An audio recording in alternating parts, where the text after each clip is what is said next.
Welcome to Mishra study Navgachhia. Mishra study Navgachhia में आपका स्वागत है। आज हम लोग विलियम शेक्सपियर द्वारा रचित एक कविता पढ़ेंगे जो कि है ब्लू ब्लू दाउ विंटर वाइंड। ब्लो मतलब क्या होता है? बहना। ब्लो मतलब बहना। दाउ दाउ जो है यह ओल्ड इंग्लिश वर्ड है, यानी कि दाउ मना यहाँ पर यू के लिए आप यूज कर सकते हैं। विंटर मना होता है ठंडा, और वाइंड मतलब होता है हवा। तो आपने समझा इसका ये टाइटल क्या क्या है? Blow blow thou winter wind, यानी कि बहते रहना चाहिए तुम्हारा जो है सर्द हवा। ये टाइटल आप कह सकते हैं सामान्य भाषा में। ये इसके जो रचयिता हैं विलियम शेक्सपियर है, और ये आपको क्लास 9th में प्रोवाइड किया गया है ये चैप्टर, और आपको आगे भी पढ़ने के लिए मिलेगा।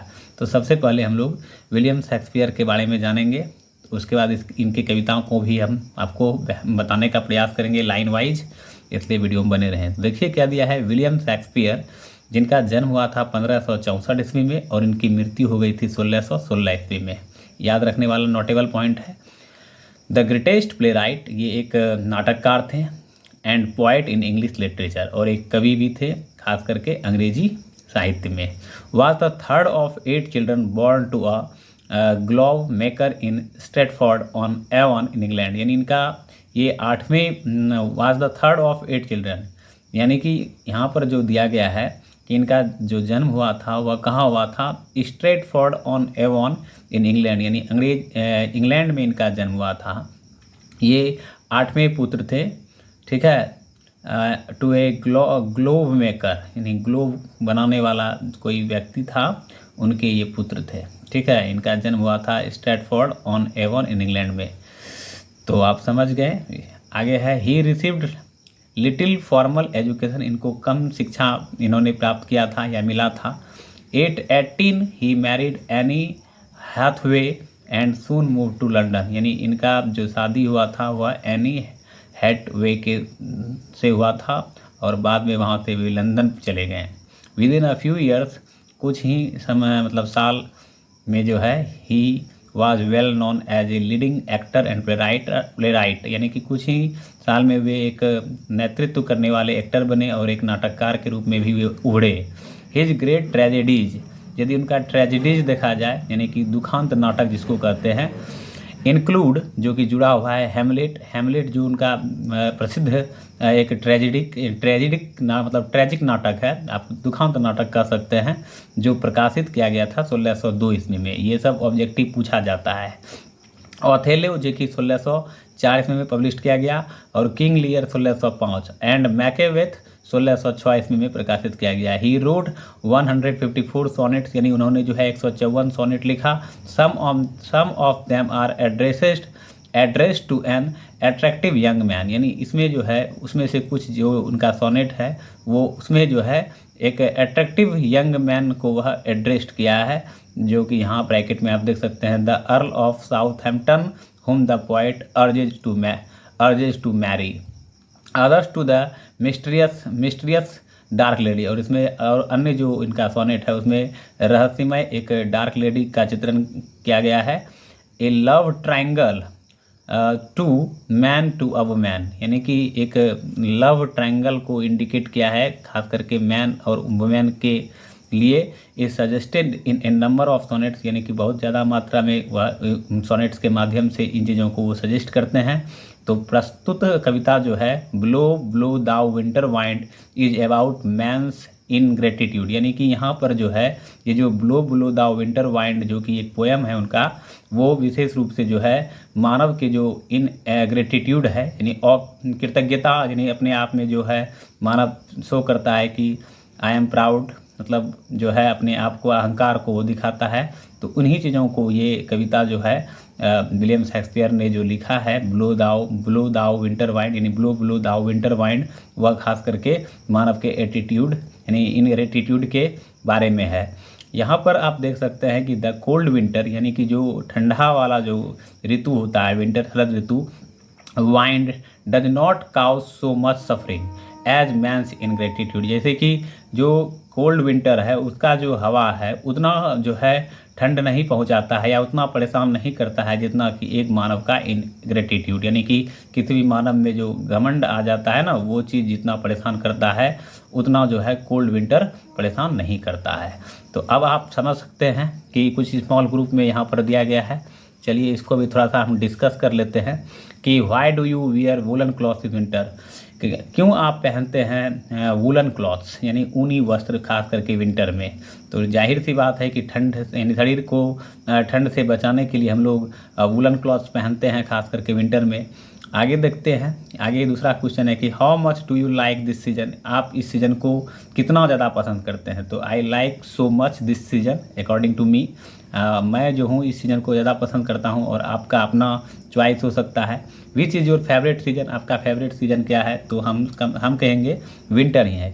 क्यों है, तो ये आप लोग भली भांति समझते होंगे कि विंटर सीजन क्यों इम्पोर्टेंट है सबों के लिए। तो चलिए अब कविता को हम लोग बारीकी से पढ़ने का प्रयास करते हैं। पहले आप 5 लाइन यहाँ देख सकते हैं, 1 2 3 4 5 यहाँ 6 दिया गया है। तो चलिए कहता है blow blow thou winter wind, यानी कि ये जैसा कि आप हेडिंग देख रहे हैं कि blow blow thou winter wind, इसका मतलब हुआ कि बहते रहो तुम विंटर वाइंड, यानी कि सर्द हवाएं। Thou art not so unkind, क्योंकि तुम्हारा जो आर्ट है यानी कि हवा के बारे में यहाँ बताते हुए विलियम शेक्सपियर कहते हैं कि तुम्हारा जो कला है वह नॉट सो अनकाइंड, यानी उतना जो है परेशान करने वाला नहीं है और दयालु वाला नहीं है। एज मैंस इन ग्रेटिट्यूड, जैसा कि मानव का अपना कृतज्ञतापन यानी अपने अंदर जो उसका अहंकार है वो जितना परेशान करता है उतना परेशान तुम नहीं करते हो। ये तुम्हारे अंदर एक तरह का आर्ट है। Thy tooth is not so कीन, हाँ ये अलग बात है कि तुम्हारे अंदर जो है वो दांत नहीं है। Thy tooth is not so keen because thou art not seen, इसलिए जो है हमको तुम दिखते भी नहीं हो क्योंकि तुम्हारे अंदर दांत भी नहीं है। अल्दाओ यद्यपि दाई ब्रेथ बी र्यूड, लेकिन हाँ तुम जो चलती हो वह थोड़ा सा र्यूड वाला होता है, ठंड देने वाला हो सकता है। यहाँ पर विलियम शेक्सपियर ने इन्हीं 5 लाइन में इन्हीं चीज़ों को इंडिकेट किया है। Basically if we talk about, खास करके यहाँ मैंस की इनग्रेटिट्यूड को इंडिकेट करते हुए बताते हैं कि हवा जो है उतना ज़्यादा अनकाइंड नहीं है जितना कि एक मानव का इनग्रेटिट्यूड। हाँ ये अलग बात है कि तुम्हारे अंदर टूथ नहीं है, दांत नहीं है और हमको तुम दिखाई भी नहीं पड़ते हो, ये तुम्हारे अंदर एक कला है, फिर भी तुम थोड़ा सा परेशान तो करती हो। Although Dai breadth be rude, थोड़ा सा और ठंड मतलब जो है के वजह से शरीर में ठंडक प्रतीत होता है। कहने का सेंस यही है। यहाँ पर आप लोग कविता के भावार्थ को समझिए।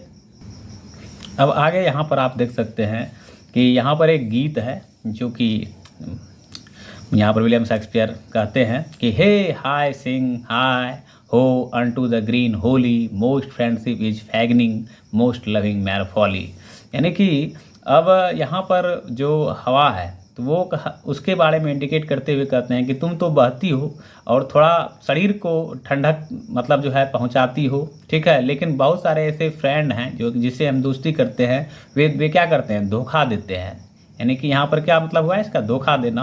मोस्ट लविंग मैर फॉलिंग, वो दिखाते हैं सिर्फ कि हम तुमसे प्यार करते हैं, लेकिन वास्तव में वो दिखावटी प्यार होता है, वो धोखा देने वाला ही एक तरह से आप कह सकते हैं कि यह प्यार करते हैं, यानी कि आपको प्यार के माध्यम से धोखा देते हैं। आगे यहाँ कहते हैं कि then heigh ho the holly this life is most jolly, फिर भी ठीक है, परेशानी तो है, दिक्कत तो है, कठिनाई तो है, धोखा देते हैं प्यार जता करके ही सही, लेकिन यहाँ पर कवि महोदय का और भी कहना है कि then heigh ho the holly this life is most jolly, फिर भी आदमी को किसी प्रकार जो है कष्ट के साथ भी अपने आप को हमेशा जो है जॉली रहना चाहिए, मतलब खुश रहना चाहिए, लाइफ को जो है बेढंगा तरीके से नहीं जीना चाहिए। ये अलग बात है कि बहुत सारे ऐसे फ्रेंडशिप हम लोग करते हैं जो वे क्या करते हैं, हम लोगों को धोखा देते हैं। हाँ ये अलग बात है कि वो प्यार जताते हैं, लेकिन वो प्यार जो उनका होता है वो दिखावटी होता है, वो प्यार रियल में नहीं करते हैं, क्योंकि उनका इनग्रेटिट्यूड ही ये चीज़ को इंडिकेट करता है कि वो जो है आपको सिर्फ दिखाने के लिए प्यार करते हैं, यानी दिखावटी प्यार होता है। हाँ, ये अलग बात है कि बाद में धोखा देने के बाद लोगों को कष्ट का सामना भी करना पड़ता है, बट यहाँ पर एक बात और कहते हैं विलियम शेक्सपियर कि then heigh ho the holly this life is most jolly, लेकिन ज़िंदगी को किसी प्रकार जीना चाहिए, वो भी खुशी से जीना चाहिए, चाहे आपको कितना कष्ट हो। अब आगे यहाँ पर जो है विलियम शेक्सपियर जो है स्काई को इंडिकेट करते हुए एक गीत के रूप में बताते हैं कि फ्रीजी फ्रीजी दाओ बीटर स्काई, आकाश में जब बादल पूरा जो हो जाता है ना, वो पूरा जम जाता है, तो फ्रीज मतलब होता है जमना, दाओ बीटर स्काई यानी आकाश तब तीक्ष्ण दिखने लगता है, बीटर मना हो गया तीक्ष्ण, thou does dost no not bite so nigh, यानी इतना ज़्यादा होता है कि तुम ठंड, मतलब यहाँ पर इंडिकेट करते हुए बताते हैं कि बहुत ज़्यादा ठंड हो जाता है आकाश में, एज बेनिफिट्स फॉर गॉड, ठीक है, लेकिन फिर भी जो है हम उसके बेनिफिट्स को भूल जाते हैं। Though thou the west war thy sting is not so sharp as friend remembered not, यानी कि उसके चीज़ों को भूल जाते हैं, वो याद नहीं होता है, और जो वाटर्स का रैप हमारे ऊपर जो छीट पड़ता है वो बहुत शार्प होता है, कठिन होता है, लेकिन फिर भी हम उन चीज़ों को भूल जाते हैं, एज फ्रेंड्स रिमेंबर्ड नॉट, और जो फ्रेंड हमें धोखा देते हैं वो शायद उसको भुला नहीं पाते हैं, ऐसा विलियम शेक्सपियर ने बताया है प्रस्तुत कविता के माध्यम से, इन लाइनों के माध्यम से। तो बेसिकली यहाँ पर हम लोग अगर देखें तो एक फ्रेंड्स को भूलना बड़ा मुश्किल होता है। हाँ, ये अलग बात है कि जो आकाश में जो बादल घिर जाता है, बहुत सारा बर्फ़ जम जाता है, यहाँ तक कि वो बहुत पावरफुल होने के बाद वो जो है हमारे शरीर पर गिरता है एक बारिश के बूंद के रूप में, और वह बहुत शार्प होता है, लेकिन उतना शार्प नहीं होता है जितना कि एक फ्रेंड्स अगर हमको धोखा देकर चला जाता है, ये सब चीज़ हम भूल जाते हैं, लेकिन एक फ्रेंड्स का जो एक दोस्त है उसकी यादों को हम नहीं भूल पाते हैं, यानी कि यही विलियम शेक्सपियर कहते हैं। आगे कहते हैं विलियम शेक्सपियर कि लास्ट लाइन देखिए आप कि हे हाय हे हो sing heigh ho unto the great holly most friendship is feigning most loving mere folly, वही लास्ट लाइन आप यहाँ देखेंगे, यही दो लाइन फिर से इंडिकेट कर दिया गया है। यहाँ पर आप देख रहे हैं कि हे हाय हो sing heigh ho unto this great holly most friendship is feigning most loving mere folly, यानी कि कहने का सेंस यहाँ पर वही चीज़ को इंडिकेट करते हुए विलियम शेक्सपियर कहते हैं कि बहुत सारे जो दोस्त हैं वो क्या करते हैं, प्यार तो करते हैं, जताते हैं, ठीक है, लेकिन वे धोखा दे देते हैं, जबकि तुम जो है धोखा देने वाले नहीं हो। अर्थात यहाँ पर एयर को इंडिकेट करते हुए, यानी कि विंटर एयर को इंडिकेट करते हुए विलियम शेक्सपियर कहते हैं कि तुम परेशान करती हो, लेकिन तुमको मैं भूल जाता हूँ, तुम उतना कष्टदायक नहीं हो जितना कि एक फ्रेंडशिप, जब प्यार वो दिखाते तो हैं लविंग, लेकिन वे क्या करते हैं, धोखा देते हैं, और उसको भूलना बड़ा मुश्किल हो जाता है। इसी तरह से आगे यहाँ पर दिया गया है then heigh ho the holly this life is most jolly, ठीक है, परेशानी भरा ज़िंदगी है, लेकिन फिर भी हमें ज़िंदगी में हमेशा खुशी से व्यतीत करना चाहिए अपने आप को, यानी खुश रहना चाहिए हमेशा सदैव। इन्हीं चीज़ों को यहाँ पर विलियम शेक्सपियर ने ब्लो ब्लो दाओ विंटर वाइंड के माध्यम से इन तमाम चीज़ों को इंडिकेट किया है। तो ये आपने समझा। अब आगे की वीडियो में हम लोग कुछ क्वेश्चन आंसर अगर आपको चाहिए तो यहाँ पर कुछ क्वेश्चन आंसर दिया है, यदि आप कहिएगा इसका PDF नोट चाहिए तो मैं आपको PDF नोट प्रोवाइड कर दूँगा। आज के लिए इतना ही, मिलते हैं नेक्स्ट वीडियो में। आपका दिन शुभ हो। थैंक यू, धन्यवाद।